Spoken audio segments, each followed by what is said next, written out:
네, 한 주간에 있었던 우리 지역 뉴스를 더 꼼꼼하게 보는 시간, 친절한 기자들 시간입니다. 오늘은 강서영 기자와 함께합니다. 안녕하세요. 어서 오세요. 네, 아주 자주 보네요. 그러게요. 자주 뵈서 너무 좋습니다. 자주 보니까 좋은 것 같아요, 정말요.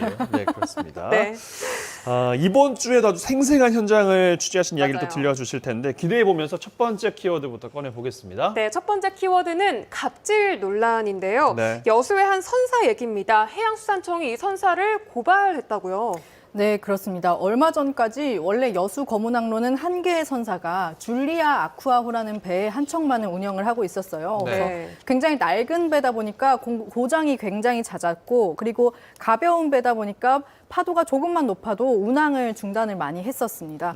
그래서 섬 주민들이 날씨가 이렇게 좋은데 왜 배는 안 뜨냐, 이렇게 많이 불편함을 겪으셨어요. 네. 그래서 불편이 지속이 되니까 해수청이 새로운 선사를 모집을 했고요. 그리고 결국에 새 선사가 선정이 돼서 10월 31일 배 그 여객선을 이제 취항을 하기로 합니다. 하지만 취항이 점차 늦어지다가 결국에 2월 초에 출항을 하게 된 거죠. 그래서 네.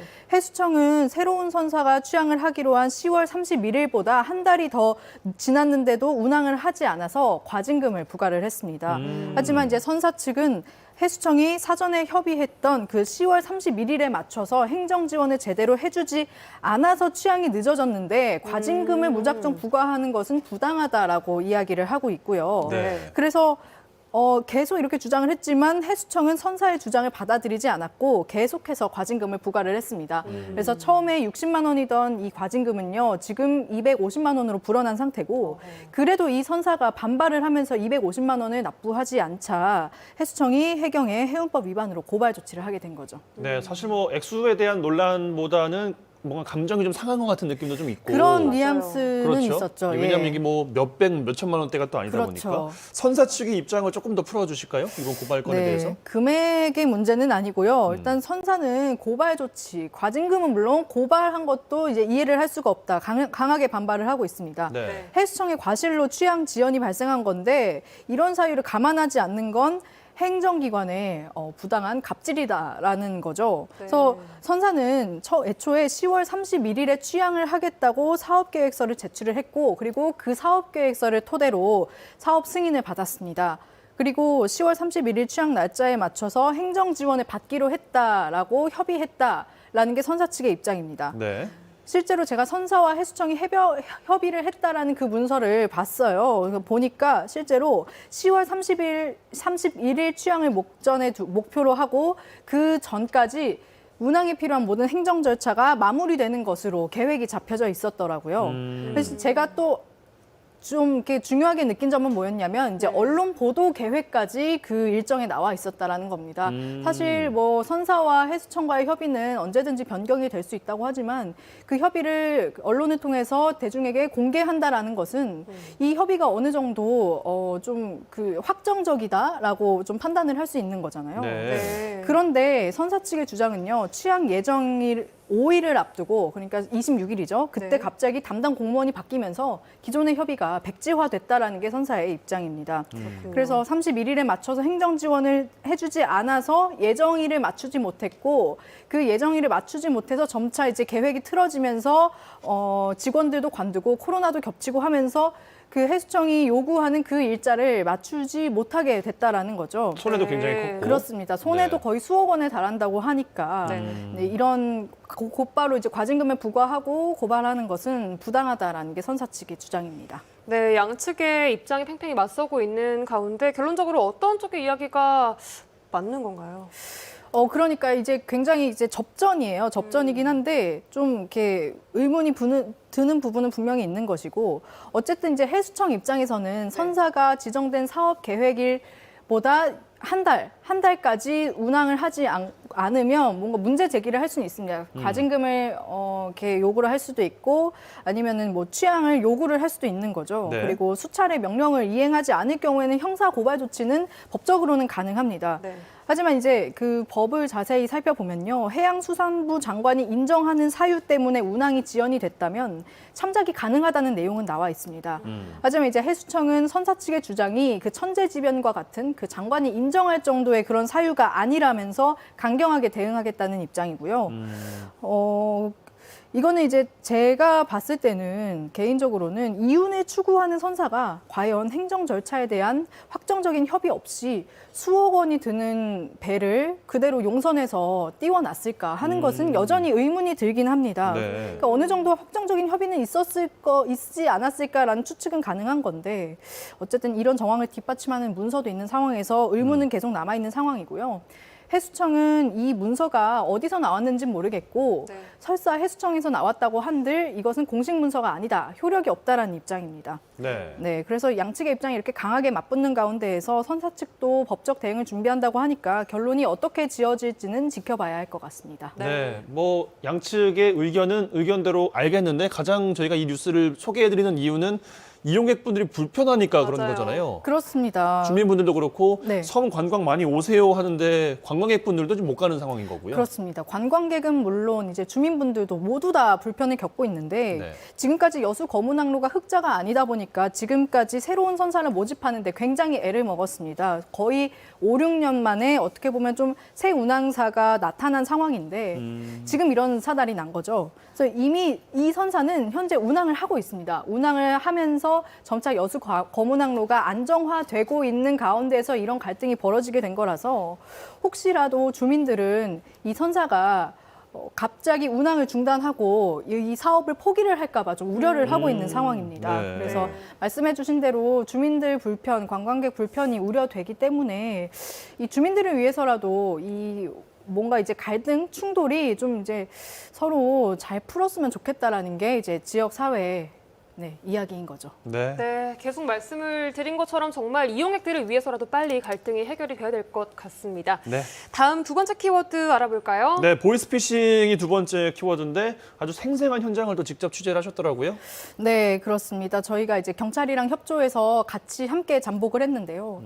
그 보이스피싱이라는 게 굉장히 악랄한 범죄라고 합니다. 왜냐하면 선량한 피해자를 교묘하게 속여서 거액의 돈을 어떻게 보면 편취하는 그런 그렇죠. 나쁜 범죄거든요. 그래서 네. 지금으로선 이 보이스피싱 피해를 근본적으로 막을 방법은 없기 때문에 보이스피싱 사례를 홍보하고 이 피해를 당하지 않도록 사전에 예방하는 것이 중요하다라는 게 경찰의 이야기고요. 네. 그렇기 때문에 이번에 잠복 취재를 하면서 사례를 좀 홍보하자라는 데 의견이 모아졌고요.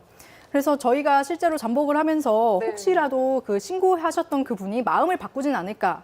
그리고 잠복 도중에 보이스피싱 조직이 저희의 존재를 눈치채고 도주하지는 않을까 많이 이렇게 우려를 하면서 함께 저희도 지켜봤었는데요. 네. 네, 저희가 현장에서 이제 600만 원을 실제로 건네려는 순간 이렇게 뛰어나가가지고 확인을 했는데 첩보 영화 보는 줄 알았어요. 그러니까요. 네. 실제 상황인 거죠? 네, 실제 상황, 실제 범죄 현장인 거고요. 그래서 안타깝게도 이제 피해자분은 네. 그 피해를 당했다는 사실조차 모르고 계셔가지고 더 굉장히 안타까웠던 그런 상황이었습니다. 그럼 저 네. 순간까지도 내가 지금 범죄에 휘말리고 있다는 걸 전혀 모르고 계셨어요. 그렇죠. 이제 그 전날 돈을 붙였다고 말씀하셨는데 네. 뭐 대출을 상환했기 때문에 문제가 없다라고 대출 이야기를 상환 하셔서 연구로. 네. 범죄 피해를 인지를 못하셨구나 생각이 들었습니다. 네, 네. 정말 말 그대로 눈 뜨고 코 베인다 이런 말이 지금 딱 맞는 말인 것 같습니다. 정말 안타까운데 요즘도 이 보이스피싱 피해가 점점 계속 늘고 있다고요. 계속 나오고 있다고요. 그렇습니다. 이게 매일같이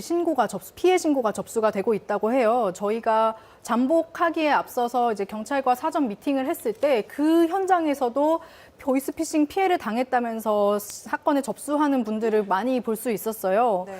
그리고 어쨌든 이제 매일같이 보이스피싱이 발생하고 있다는 건데 저는 네. 좀 하나의 사례를 좀 추가적으로 제가 본 사례를 설명을 해드리고 싶습니다. 네. 네, 실제로 내가 이제 직접적인 피해자는 아니더라도 나도 모르게 피해를 당할 수가 있는 사례인 건데 네. 그 요즘에 이제 고수익을 보장한다면서 채권 추심 알바를 많이 모집을 한다고 해요. 그래서 채권 출시 알바. 네, 채권 추심 알바. 이제 빚진 거를 우리가 뭔가 이제 가져온다라는 돈을 받아주는. 돈을 받아주는 그런 느낌의 아르바이트인데 이분이 다행히도 금융권에서 근무를 하셨던 거예요. 그분이 아르바이트를 네, 신청을 아르바이트를 한 거고요. 하시는 네. 분이 금융권에서 근무하신 이력이 있기 때문에 그 이제 채권 추심 알바라면서 지시하는 내용이 뭐였냐면 이렇게 현장에 가서 돈을 받아서 돈을 이게 받아서 입금을 해라라는 지시였는데 제 채권 추심은 그렇게 이루어지지가 않는다는 겁니다. 그래서 네. 그분은 이상함을 사전에 느끼고 신고를 하고 그리고 걷었던 피해 금액을 피해자에게 다시 돌려줘서 피해를 막을 수 있는 상황이었었는데 다행이네요. 그러니까 나도 모르게 보이스피싱에 연루가 될 수 있으니까 굉장히 조심해야 하는 그런 상황이었습니다. 그렇네요. 네. 예. 말씀하신 그 사례 외에도 요즘에는 정말 많이 진화를 해서 예전에는 뭐 내가 뭐 너의 누구를 뭐 데리고 있다 뭐 이런 단순한 내용들이었지만 요즘은 정말 기상천외한 수법들이 많이 있더라고요. 그렇습니다. 우선 이제 미끼를 던져요. 보이스피싱 조직이. 그 대표적인 미끼는 주로 대출이죠. 이제 저금리 대출을 해주겠다. 그러기 위해서는 기존의 대출을 갚아야 한다라면서 피해자를 속이기 시작을 하는데 그래서 예전에는요, 만약에 이제 돈을 송금하라 뭐 이런 이야기를 들으면 사전에 금융감독원이나 관련 기관에 꼭 전화를 해서 확인을 해보세요라고 홍보를 했었습니다. 네. 네. 그런데 이제 피싱 조직들이 이걸 역이용하기 시작을 한 거죠. 그래서 대출을 해주겠다면서 우선 그 은행 앱을 깔라고 이야기를 합니다. 네. 그 앱은요, 겉보기에는 은행 앱처럼 보이지만 사실상 해킹 앱이거든요. 그래요? 네, 은행 앱의 얼굴을 한 해킹 앱인데 이 해킹 앱은 개인정보 입력을 유도를 하고 그리고 피해자의 정보를 빼낸 다음에 피해자의 휴대폰을 원격 조정하는 그런 그 어플이거든요. 아주 억질적인 것 그렇죠. 같아요. 그러니까요. 이 앱을 깔게 되면 휴대폰이 좀비처럼 변합니다. 그래서 경찰이나 금융기관 번호로 전화를 해도 피싱 조직으로 다 연결이 어머, 돼서 네. 연결이 되면 어떻게 되겠습니까? 그건 뭐 그런 실제로 대출이 맞으니까 돈을 주면 됩니다라고 피해자를 안심을 시키겠죠. 그래서 피해자가 거기서 안심하는 순간 이제 확 빠져들게 됩니다. 그때부터는 너무 이 상대를 믿기 때문에 의심을 할 겨를이 없다라는 거죠. 네. 네, 제가 만났던 피해자분들도 그렇고 피해를 당하면서도 내가 당했다는 생각을 전혀 인지를 못하고 있었는데 네. 실제로 피해자에게 계속 전화를 걸어서 의심이 안 들게끔 계속 전화를 걸어서 혼란스럽게 만든다고 합니다. 그래서 그래요. 제3자가 보면 왜 저걸 당할까라고 생각을 하실 수도 있지만 막상 이 그 조직의 마수에 걸려들게 되면 한번 믿기 시작하면 절대 빠져나올 수 없는 범죄가 보이스피싱이다. 아, 이런 그러게요. 얘기인 정말 겁니다. 남일은 왜 당하나 싶겠지만 내가 또 나도 모르게 이게 탁 스며들기 탁 쉬운 게 또 보이스피싱 범죄인 것 맞아요. 같습니다. 네. 이번엔 다행히 검거가 됐지만 보이스피싱을 당한 사실을 알고 뒤늦게 신고를 해도 이 당한 금액을 되찾기는 쉽지 않다고 들었어요. 그렇습니다. 우선 예전에는 대포 통장을 이용해서 금액을 송금을 하고 송금을 받았어요. 그래서 간혹 신고가 좀 일찍 될 경우에는 통장 계좌를 추적해서 피해금을 돌려주는 경우도 간혹 있었다고 합니다. 네. 하지만 소개해드렸던 사례처럼 요새는 통장 개설이 쉽지가 않다 보니까 현장에서 현금을 받아서 전달하는 경우가 많다고 해요. 그래서 추적이 더 어려워졌는데 네. 보이스피싱 조직은 이 피해금을 세탁을 합니다. 추적이 어렵도록 세탁을 하는데 어떻게요? 현금을 받아서 수백 개의 계좌로 나눠서 송금을 합니다.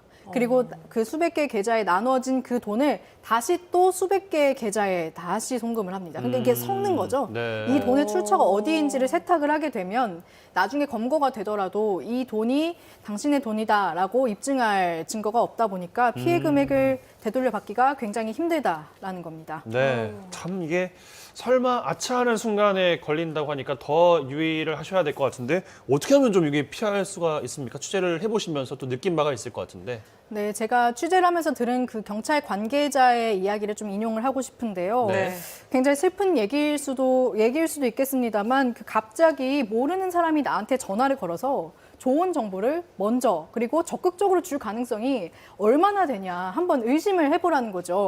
그렇게 네. 좋으면 자기가 하겠죠. 뭐. 그렇습니다. 그거인 거죠. 그래서 보이스피싱이 피해자를 꿰는 데에는 분명히 미끼를 던진다라는 겁니다. 네. 아까 말씀드린 것처럼 대출이 가능하다, 뭐 금리를 저금리로 바꿔주겠다. 조금 변형된 사례를 말씀을 해드리면요, 당신의 개인 정보가 유출이 됐는데 우리가 보호해주려고 한다. 당신의 돈을 보호해주겠다. 그러니까 이런 자발적이고 적극적인 호혜. 적어도 모르는 번호로 자발적이고 적극적인 호혜가 이제 나에게 온다면 한 번쯤은 의심을 해봐야 된다라는 거죠. 그래서 그 점을 유의를 해주시고요. 네. 은행 어플 설치도 모르는 번호가 은행 어플 설치를 유도한다. 굉장히 조심해야 하시는 거고 금융기관은 절대로 만나서 거액의 돈을 요구하지도 전달받지도 않다라는 점도 유의해 주셨으면 좋겠습니다. 네. 네, 강소영 기자가 얘기해 주신 내용 잘 기억해 두셨다가 꼭 나뿐 아니라 가족들이나 주변 지인들에게도 전달을 많이 해주셨으면 좋겠습니다. 맞아요. 네. 네, 그럼 이번 주 주목해 볼 만한 뉴스 소개를 또 해주실까요? 네, 2주부터는 4.7 보궐선거의 본격적인 선거 운동이 시작이 됐습니다. 갈등이 표출된 순천시 제1선거구 도의원 선거에서 민주당 후보와 탈당한 무소속 후보가 경쟁을 벌이고 있다고 하는데요. 오늘 밤 이어지는 여수 MBC 뉴스 데스크에서 자세한 내용 소개해드리려고 합니다. 네, 친절한 기자들 강소영 기자와 오늘 함께했습니다. 고맙습니다. 감사합니다.